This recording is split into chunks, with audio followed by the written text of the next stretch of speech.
Yeah. All right, so let me get right into it. Okay. Long story short, love conquers all. Right? Yeah, no, yeah, okay. Depends. Okay, I guess it's a perspective thing. Men, okay. So I'm sure a lot of females can relate to when you're growing up, you fantasize about how you want to get married and who you want to get married to, all these nits and nats. Well, I'm a hopeless romantic, and I was one of those persons. So at the age of 15, I think I found the person that I wanted to spend the rest of my life with. To the point where at the age of 19, I chose to pursue a career in the entertainment industry in the same state that he was studying. And I moved.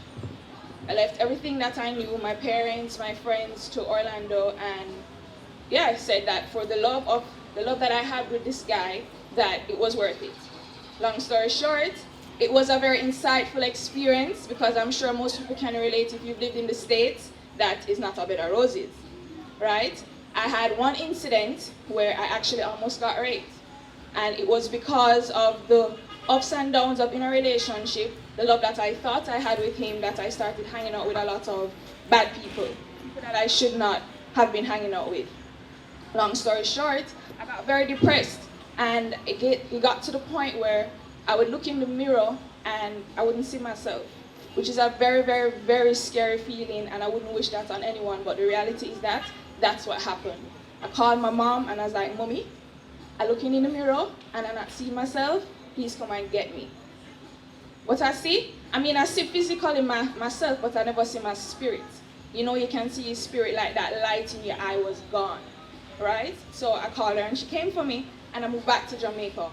I was in depression for about a year, wouldn't leave the house, literally wasn't talking to anyone. I'm talking about just almost waiting to die, to the point where I tried to commit suicide.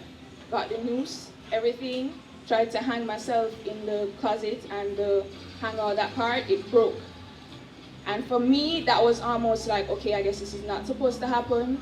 But what really sunk it in deep for me is that within a week, I had a 24-year-old friend at the time who passed away, just collapsed, heart attack, 24. And then another girlfriend of mine, she committed suicide. And I remember looking at myself and saying, you know, I have life. Like, why am I complaining? My two friends just passed and left. Like, I need to pull myself out of this and live for myself, right? So long story short, I had to find that love for myself to be able to be where I am today. So the moral of the story is that no matter what, you'll always find love from people, find love in what you're doing, but the most important love of all is the love that you have for yourself. Thank you. Wow.